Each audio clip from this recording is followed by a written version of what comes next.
Good morning student. आज हम BEd first year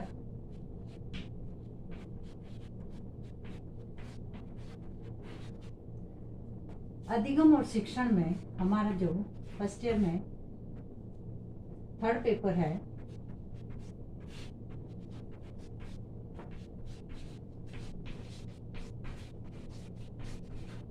इसमें सेकंड यूनिट हमारी जो व्यक्तिगत भिन्नताएं और संज्ञानात्मक विकास,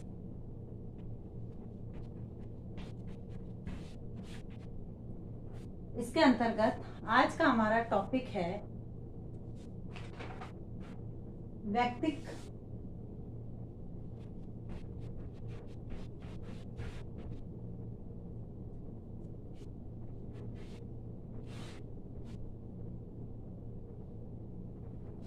विभिन्नताएं, यानी मनुष्य में कौन कौन सी व्यक्तिगत विभिन्नताएं होती है उसके बारे में हम अध्ययन करेंगे। इससे पहले वाले वीडियो में हमने व्यक्तिगत भिन्नताओं का अर्थ और उसकी परिभाषा देखा था। जैसे कि कल मैंने बताया था कि बुद्धिहीन प्राणियों की क्रियाओं में बहुत कुछ समानता पाई जाती है, क्योंकि उनकी समस्त क्रियाएं अनुकरण तथा उनकी मूल प्रवृत्तियों से प्रभावित होती है, परंतु मनुष्य की समस्त क्रियाएं यानी बुद्धिहीन प्राणी, जैसे बुद्धिहीन जो जिनमें प्राणी है उनमें जो उनकी समस्त क्रियाएं है, जैसे जानवर वगैरह होते हैं, इनकी समस्त क्रियाओं में समानता होती है, किंतु मनुष्य की समस्त क्रियाओं में जितनी विभिन्नता पाई जाती है उतनी विभिन्नता किसी और प्राणी में नहीं पाई जाती है, क्योंकि मानव व्यवहार केवल मूल प्रवृत्तियां नहीं, केवल वो मूल प्रवृत्तियां लेकर ही जन्म नहीं लेता, अपितु चार अमूर्त तत्व जैसे मन, बुद्धि, चित्त और अहंकार से भी प्रभावित होता है। यानी ये जो चार अमूर्त तत्व होते हैं मनुष्य में, कौन कौन से? मन,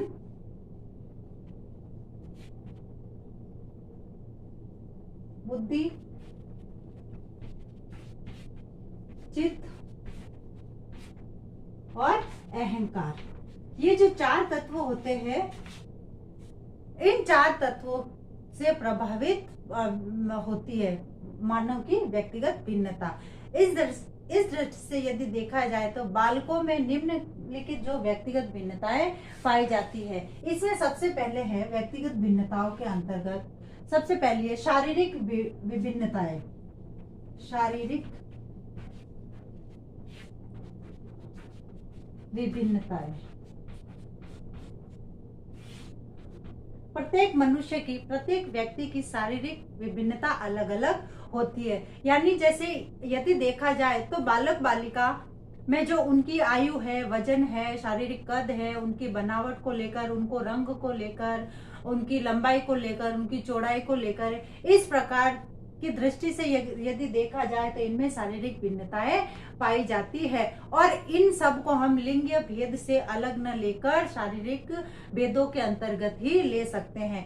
इस दृष्टि से चाहे कोई भी स्त्री हो, कोई भी पुरुष हो, इसी आधार पर चाहे कोई भी बालक हो, बालिका हो, स्त्री हो, इन सभी में शरीर के आधार पर, शारीरिक अंगों के आधार पर, लिंग के आधार पर इस तरीके से इसमें भेद पाया जाता है, क्योंकि बालक या बालिकाओं की आयु की दृष्टि से, वजन की दृष्टि से, कद की दृष्टि से, शारीरिक बनावट की दृष्टि से इन सब में लिंग भेद होते हैं। यहाँ तक कि जो जुड़वा बच्चे होते हैं एक माँ के, जब जुड़वा बच्चे जन्म लेते हैं, उन जुड़वा बच्चों में भी एक समान भिन्नता नहीं पाई जाती है। तो यानी शारीरिक बनावट के आधार पर या शारीरिक विभिन्नता के आधार पर, चाहे बालक हो, बालिका हो, स्त्री हो, पुरुष हो, वृद्ध हो, वृद्धा हो, इन सब में जो है शारीरिक विभिन्नताएं पाई जाती है। कोई मोटा होता है, कोई पतला होता है, कोई गोरा होता है, कोई काला होता है, किसी का वजन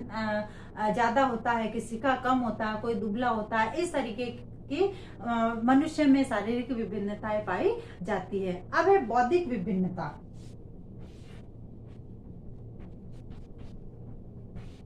बौद्धिक विभिन्नता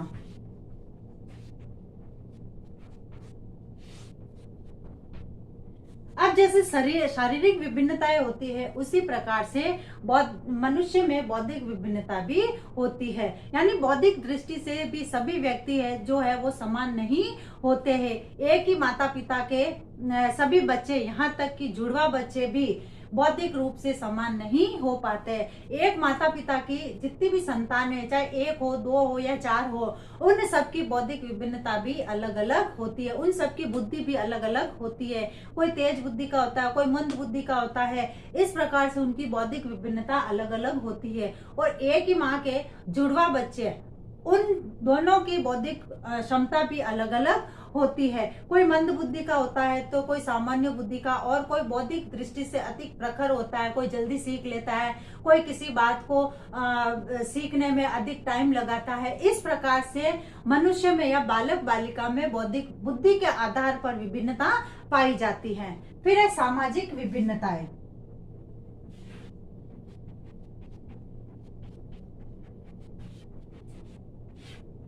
सामाजिक विभिन्नताएं। अब सामाजिक विभिन्नता से आशय है कि कुछ व्यक्ति या कुछ बालक ऐसे होते हैं जो जल्दी मित्र बना लेते हैं। कुछ बालक ऐसे होते हैं जो काफी प्रयत्न करने के बाद भी मित्र नहीं बना पाते और अपने आप को समाज से जोड़ नहीं पाते हैं, क्योंकि मित्र बनाने की उनमें कला ही नहीं आती है। यदि जो बालक जल्दी से मित्र बना लेता है तो वो अपने आप को समाज में, यानी सामाजिक विभिन्नता समाज में जोड़ लेता है और जल्दी से मित्र बना लेता है। कुछ को अधिकतर लोग पसंद करते हैं, कुछ को नहीं करते हैं। यानी कुछ के साथ उठना बैठना पसंद करते हैं, कुछ को अकेलापन और एकाग्रता पसंद होती है। फिर कुछ बड़ी विनोद प्रिय और सामाजिक बातें करते हैं, अपने आप को लोगों से मिलना, उनसे बातचीत करना, इस प्रकार की जो है स्वभाव होता है और किसी का नहीं होता। कुछ बालक ऐसे होते हैं, कुछ व्यक्ति ऐसे होते हैं जो शर्मीली प्रवृत्ति के होते हैं, संकोची होते हैं और अपने हाल में ही मस्त रहते हैं। अतः सामाजिकता की यह भावना छोटे बड़े, स्त्री वृद्ध, बालक बालिका, धनी निर्धन सभी में अलग अलग रूपों में पाई जाती है। तो यानी अपने आप को समाज से संबंधित जो क्रियाएं हैं, उन क्रियाओं को जोड़ने में और नहीं जोड़ने में सब में सामाजिक विभिन्नताएं पाई जाती है। कोई संकोची स्वभाव का होता है, कोई मिलनसार होता है, कोई जल्दी से मित्र बना लेता है, कोई जल्दी से मित्र नहीं बना पाता है। कुछ अपनी बातों को जल्दी से लोगों के सामने बता देते हैं, कुछ नहीं बता पाते हैं। तो इस प्रकार से उनमें सामाजिक विभिन्नताएं पाई जाती है। उसके बाद है नैतिक विभिन्नताएं। नैतिक विभिन्नताएं।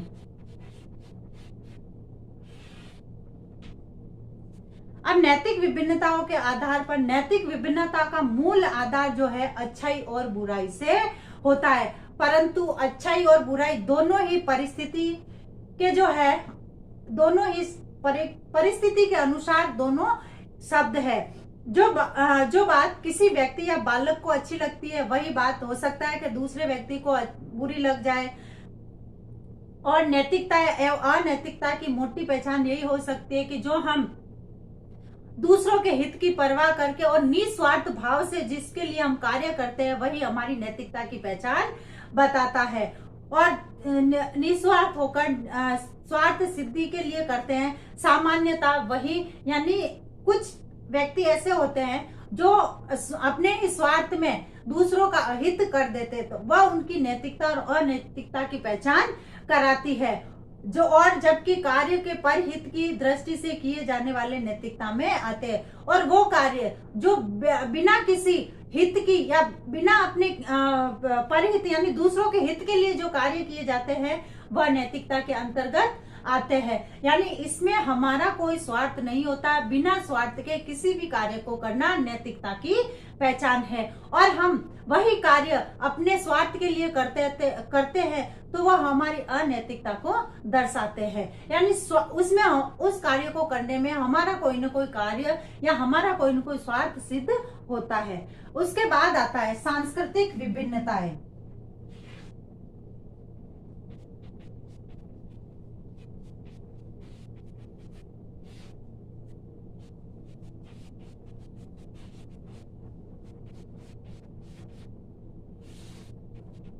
सांस्कृतिक विभिन्नताएं।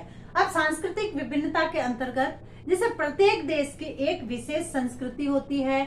जो व्यक्ति जिस देश में पला बड़ा है, जिस देश में रहता है, वहां की संस्कृति का उस पर प्रभाव पड़ता है। जैसे हमारे भारत देश की जो संस्कृति है वह संस्कृति श्रेष्ठ बताई जाती है। तो हमारे भारत देश के जो लोग हैं वह जिस संस्कृति में जैसे पलते बढ़ते हैं, जैसे बड़ों का आदर करना, सम्मान करना, इस प्रकार की हमारी भारतीय संस्कृति है।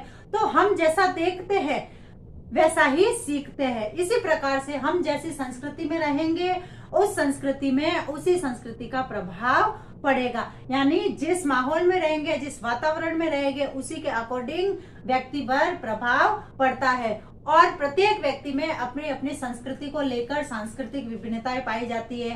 प्रत्येक की वेशभूषा अलग होती है, खान पान अलग होता है, रीति रिवाज अलग होते हैं और इस प्रकार से सब में सांस्कृतिक विभिन्नताएं पाई जाती है। फिर प्रजातीय विभिन्नताएं।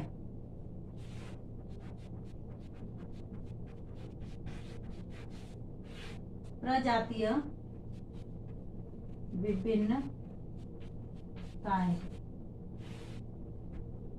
प्रजातीय विभिन्नता से तात्पर्य है वर्णागत, ब्राह्मण यानी वर्ण के अनुसार ब्राह्मण, क्षत्रिय, वैश्य और शूद्र नहीं, अपितु उन प्रजातियों से जो आदिकाल में थी और उनकी संतानें अभी तक चल रही है। जैसे आर्यों की संतानें, हूण की संतान है, अपने राको आदि से भिन्न है। आज भी अफ्रीका में हबसी जाति के लोग काले होते हैं और शीत प्रधान देश के लोग गोरे होते हैं। तो यानी जिस तरीके का जैसा वातावरण, जैसे अफ्रीका में अफ्रीका के लोग जो है आज भी प्रजातीय भिन्नता को लेते हुए काले होते हैं और शीत प्रधान ठंडे प्रदेश में रहने वाले लोग गोरे होते हैं। उसके बाद है धार्मिक विभिन्नताएं।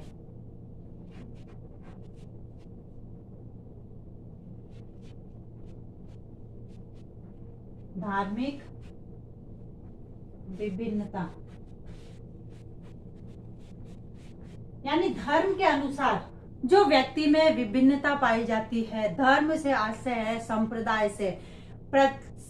संप्रदाय जो है प्रचलित अर्थ में हम धर्म कहते हैं, वास्तव में धर्म न होकर वह संप्रदाय है। यानी प्रत्येक व्यक्ति जो है अपने संप्रदाय से संबंधित, धर्म से संबंधित मान्यता को रखते हैं। इसीलिए धर्म में जैसे कोई हिंदू है, मुस्लिम है, सिख है, ईसाई है, ये अपने अपने संप्रदाय को मानते हैं और अपने अपने धर्म को मानते हैं। इसलिए प्रत्येक व्यक्ति अपने अपने धर्म को मानते हुए इनमें धार्मिक विभिन्नताएं पाई जाती है।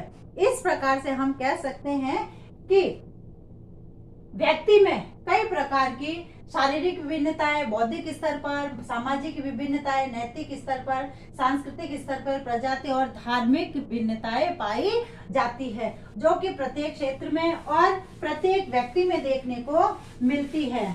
क्योंकि पृथ्वी पर जो भी मानव है, जो भी व्यक्ति है, जो मनुष्य है, बालक है, बालिका है, स्त्री है, पुरुष है, वृद्ध है, वृद्धा है, इन सब में जो है शारीरिक रूप से या व्यक्तिगत रूप से भिन्नताएं पाई जाती है। जिससे कि हम ये देखते हैं कि प्रत्येक व्यक्ति में शारीरिक रूप से भिन्नता, बौद्धिक रूप से भिन्नता, सामाजिक रूप से भिन्नता, अलग अलग क्षेत्र में अलग अलग प्रकार से भिन्नताएं पाई जाती हैं। अब है आज का आपका गृह कार्य।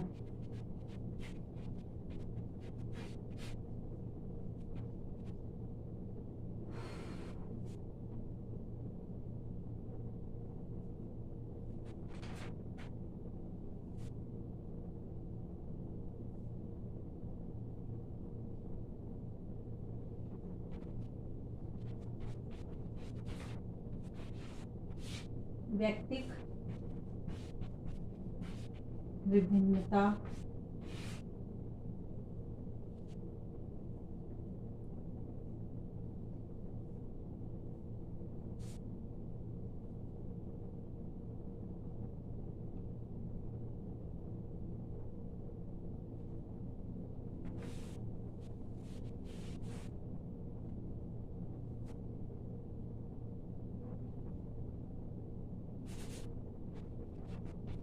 व्यक्ति में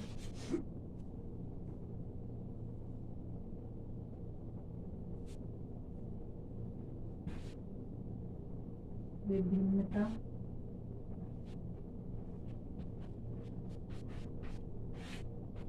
को दर्शाने वाले कारक बताइए।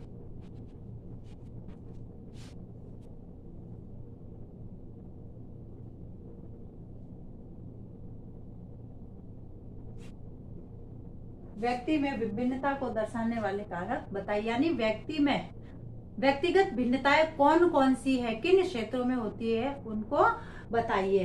अब है, जैसे कि हम सभी जानते हैं कि कोरोना काल चल रहा है तथा इससे बचाव हेतु हमें उपाय करने हैं तथा हाथों को सैनिटाइज करना है, मुंह पर मास्क लगाना है, सोशल डिस्टेंस का ध्यान रखना है और बार बार साबुन से हाथ धोते रहना है। घर पे रहिए, सुरक्षित रहिए। धन्यवाद।